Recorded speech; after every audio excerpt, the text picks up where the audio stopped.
Game theory, the simple strategy to outsmart 99% of people. Right now, you're in a game. Not one with controllers or scoreboards, but one you wake up to every day. A game made of conversations, favors, eye contact, silence, tone, timing, apologies, expectations, forgiveness, and the invisible math behind human behavior. Whether you realize it or We are playing a game, and every time and every transaction is a part of that game. Give or take. Like, imagine that and this is how I'm gonna tell you you're in a video game. You have to level up. You cannot be at the same level or same place for a long period of time because you'll never achieve as much as the people that continuously level up. And what I mean by level up, gain skills, knowledge, traits to make them have the frequency, have the I would sometimes say aura to step in them in those type of rooms because you cannot be a small fish trying to live in a big fish pond because people will treat you like a small fish. But if you're a big fish, people will treat you like a small fish. Like if you get around a rich person and you start acting like a groupie, they gonna treat you like a groupie. But if you start acting like they're equal, they will treat you as equal. And what I mean by is you're not all up on there trying to wear their watches and shit like that. not, every interaction you have, who you trust, who you avoid, when you speak up, when you stay quiet, is part of a larger pattern of choices. And those choices don't just affect what happens in the moment, they shape the next moment, and the next, and the next. That's where game theory begins, not with competition, but with awareness. Think about something as small as dishes in a sink. A simple agreement between roommates turns into a pattern. One person slips once, the other lets it go. Yo, when I was in college and I had an apartment, oh my, like it you don't realize like when they say college boys are nasty, you say, okay, it can't be that bad. Yeah, it can get bad. I remember one time there was flies in our sink because nobody washed the dishes. I use paper everything most of the time. And I use my own dish and would leave it in my room and clean it. But sometimes that room would be like there was times it was so bad I didn't want to leave my room. Like it was bad.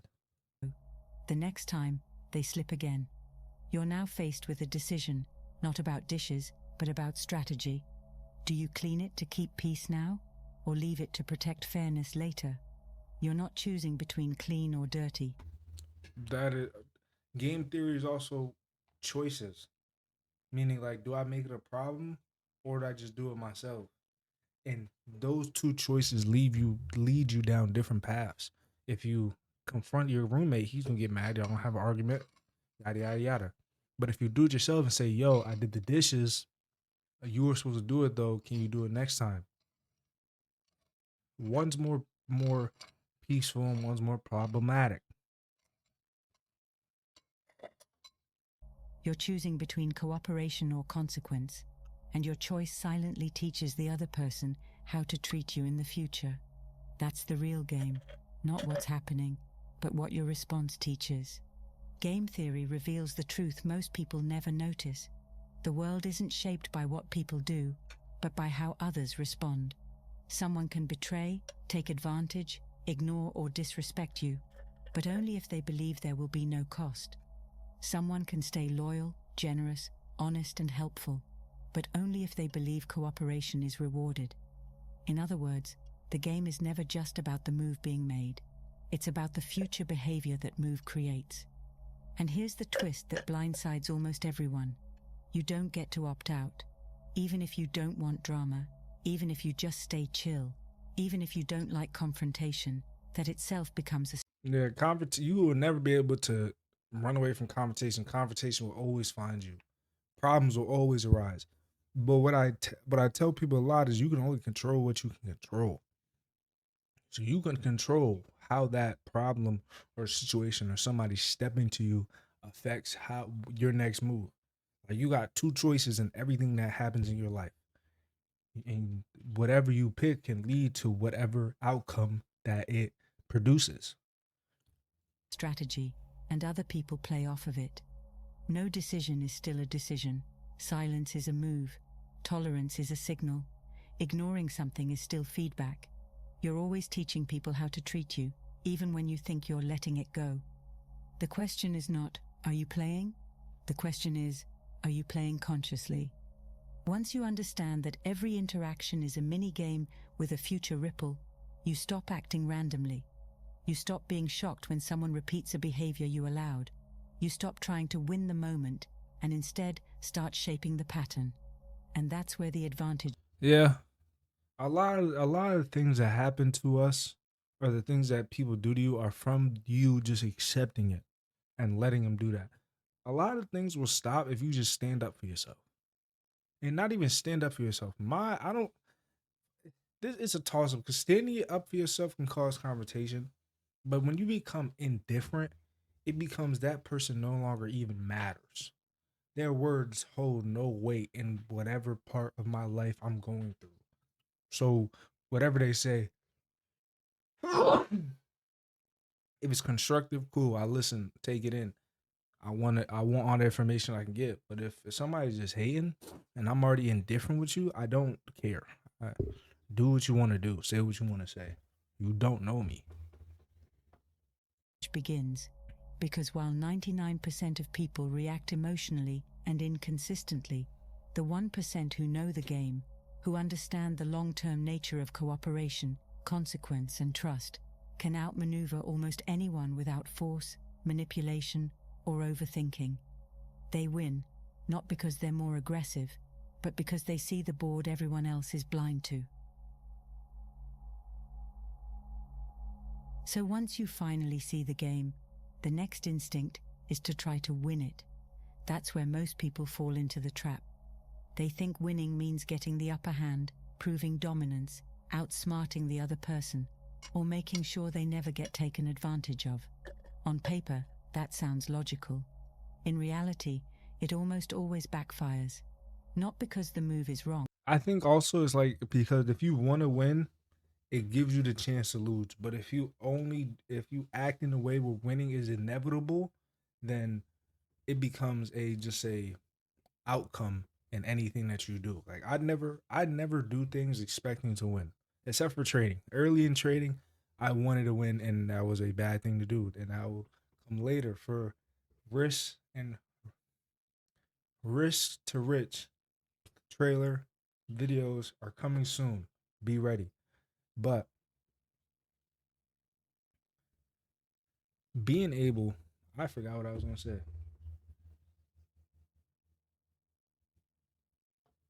This But happens all because the the time. mindset is short term, you can win a moment and Oh, lose the entire. making winning inevitable is just you when you are in doing your thing, business, work, life, anything. If you just focus on the building, no time my camera died. And this was a good video too. Hold up, guys. This is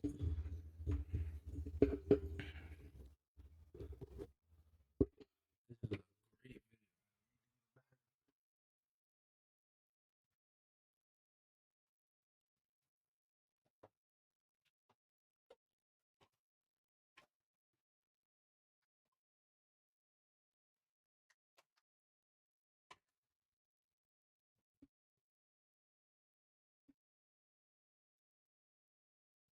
I hope the battery's charged too.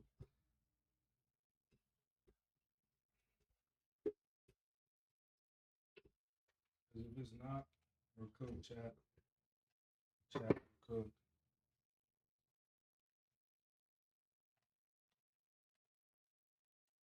Trying to do this as fast as possible.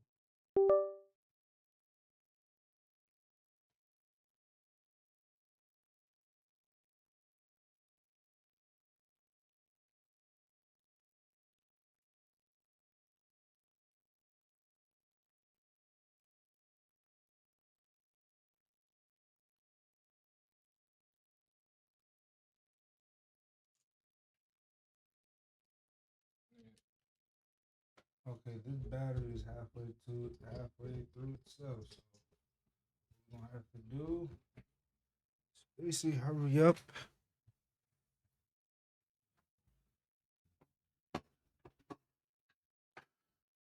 I actually have a battery charger.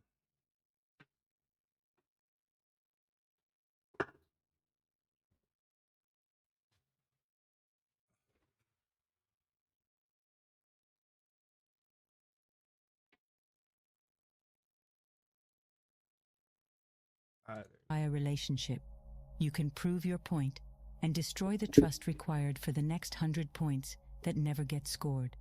That's the paradox most people never learn. The kind of winning that feels good immediately is often the kind that costs you the most in the long run. You've seen this before. The friend who wins every argument, but slowly ends up with fewer friends. The business person who negotiates so hard they get the deal, but never get invited back. The partner who always has to be right, and then wonders why the relationship feels cold. They think they're winning. Strategically, they're bleeding future value. Game theory exposes why this happens. In a single round game, it can make sense to be selfish, defensive, Yeah, or because manipulative, because you only care about one outcome. yeah, that's what I said. The act of winning will only make you want one outcome, which also in turn destroying all future outcomes when it comes to relationships. So in some senses, it is good to lose because when you lose in some certain situations, like especially in relationships, you get the person the ability to understand that they have value in the relationship too. Well,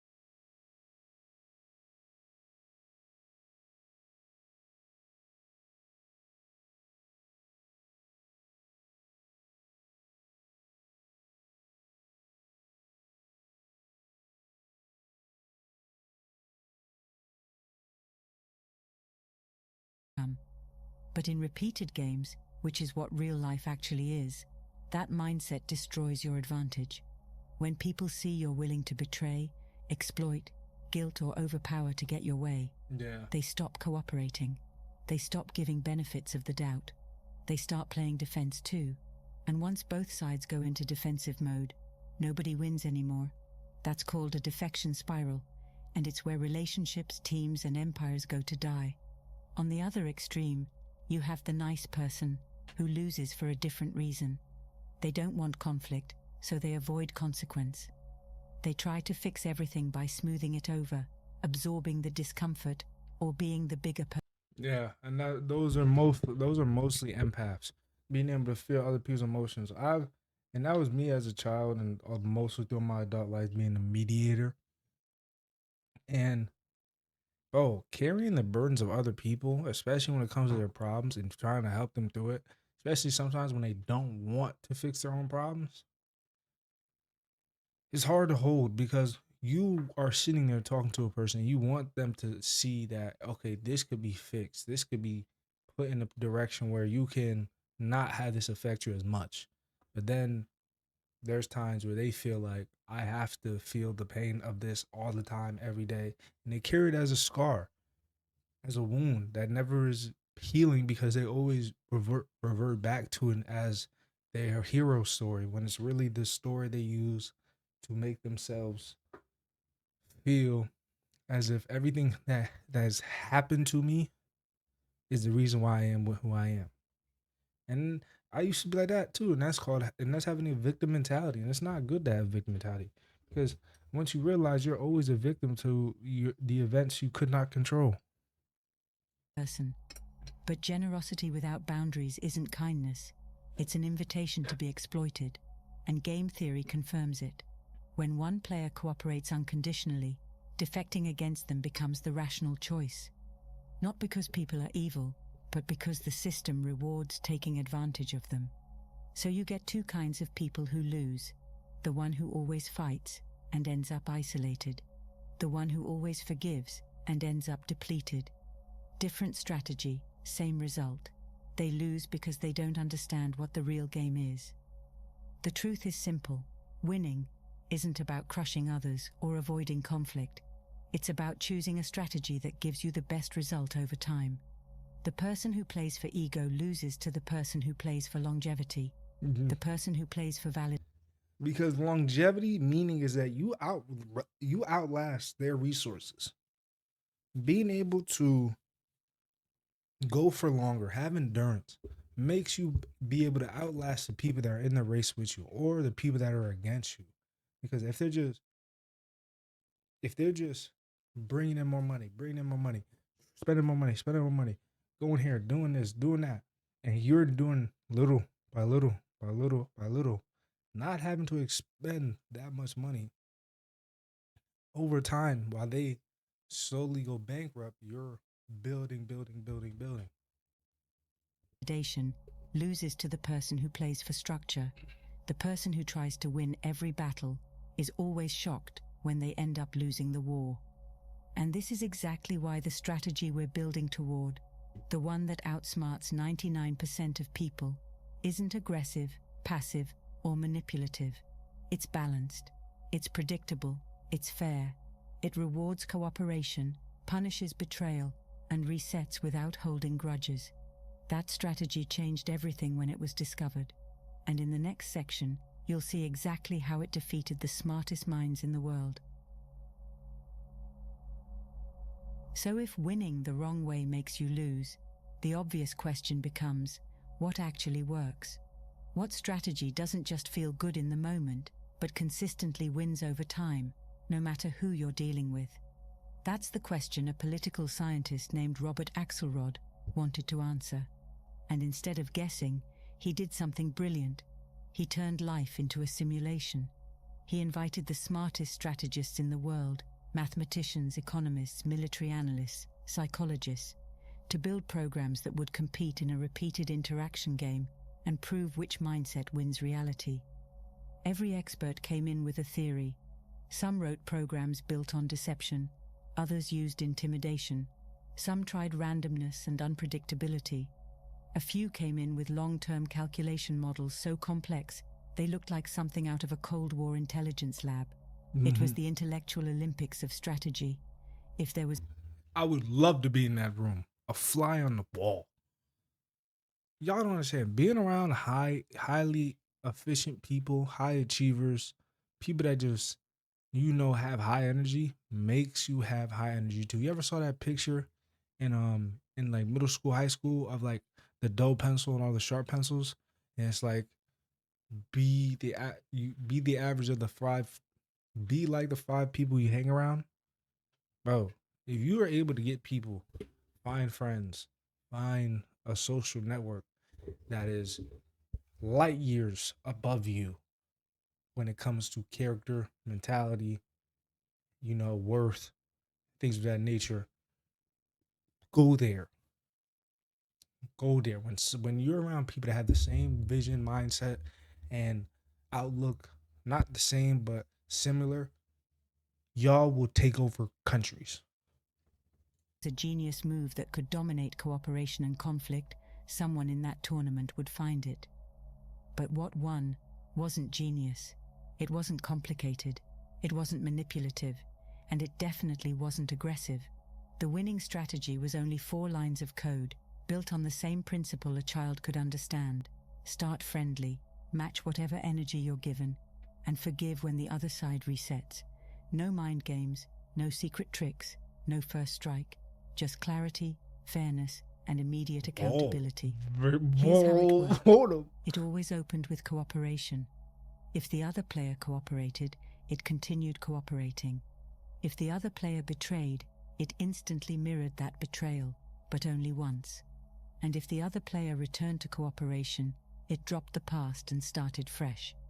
That simple loop destroyed strategies built on manipulation. It outperformed strategies based on greed. It neutralized aggressive. It's big.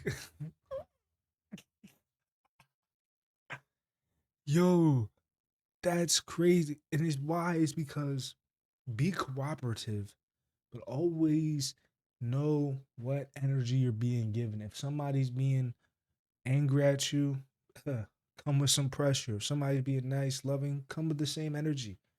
And the reason why it breaks down all manipulation is because if somebody's trying to manipulate you and you bring that same energy back to them when you feel like you're being manipulated, then it falls flat. It falls flat. Wow. Of players, exposed fake cooperators, and effortlessly formed alliances with the honest ones. Yeah. Even more shocking, Yeah. it never won by crushing anyone. It won by creating the most cooperation, avoiding long-term conflict, and punishing betrayal just enough to make people think twice before trying it again. That's why experts were stunned. They assumed the best way to win was to dominate. But No, the best way to win is to just return to sender. That's the best way to win because all it does is make the attacker or person that is doing this to you see themselves. That's all that happens. They have to see themselves. They have to realize what they're doing is some bullshit. And they have to sit there and be like, wow, I'm a fucked up individual. data showed the opposite. The strategy that wins the most isn't the one that defeats others. It's the one that makes others want to cooperate with you. And the reason it beat 99% of people is simple. Most people don't know how to balance trust with consequence.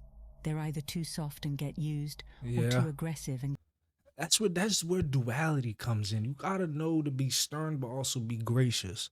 Be be you know, a monster but also be a saint. Like you because certain people are gonna do one of two things: take advantage or treat you like a human being. They have to be dealt with accordingly. get isolated. This strategy did neither. It rewarded goodwill, punished selfishness, and reset the moment someone showed they wanted to try again. That's what changed everything. Because once you see that the winning move in life isn't manipulation or submission, but reciprocal clarity, you stop fighting for power and start building systems of mutual. That's what I'm saying. Oh my god. When you fight with cooperation, you're not trying to take over. You're not trying to be beaten, but you're just trying to live mutually. You're trying to build something that mutually benefits both parties. But by understanding that at any moment you can turn up and understand that you cannot be played with. And that also is because somebody's able to do something one time, they're most likely gonna do it again.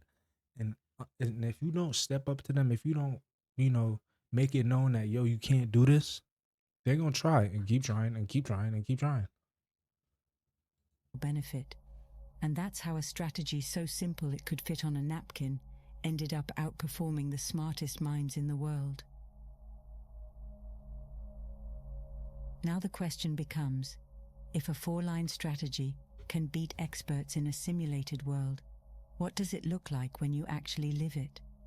Because the real power of this approach isn't in theory, it's in how it works with real people, real emotions, and real consequences. And here's where most people finally recognize themselves in the story. Because you already know versions of this strategy in real life. You've met people who live it without ever hearing the word game theory. They're easy to trust, impossible to manipulate, and strangely respected by almost everyone around them. You can spot them instantly.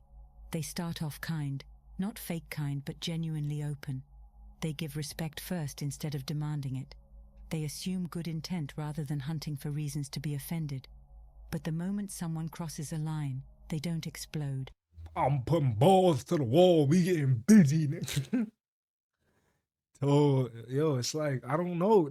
I'm watching this and being like, yo, this is weird because I've always been like that. Like what I could be cooperative. I'm genuine. I'm trying to be a genuine guy. I'm a genuine person. Like, but once I feel like you cross that line, it gets real icky. Like it's like a switch in my brain goes off. And be like, okay, now I have to dismantle you. Beg or plead, they respond in equal proportion, not louder, not colder, just clear. And the moment you fix your behavior, they reset without dragging the past like a weapon. No grudges, no silent punishment, no emotional debt collecting. Just, you cooperated, so I cooperate. You defected, so I defend. You correct it, we move on. That is the mirror strategy in real time. And it works everywhere. Relationships, friendships, workplaces. You know what's the crazy part is, like, the things I know, right? I know them, but the more I speak about them, other people are gonna know them too. So then they're gonna be able to use them, and then I'm gonna have it, and then it's gonna be used against me. But can it be used against me if I already know it? Mm. Negotiations, family systems, social circles, even online interactions. Why? Because it solves the biggest problem in human interaction: uncertainty. People don't fear kindness. They fear invisible boundaries. They fear being punished randomly. They fear someone who says it's fine when it's not. But when your responses are consistent and proportional, people actually relax around you.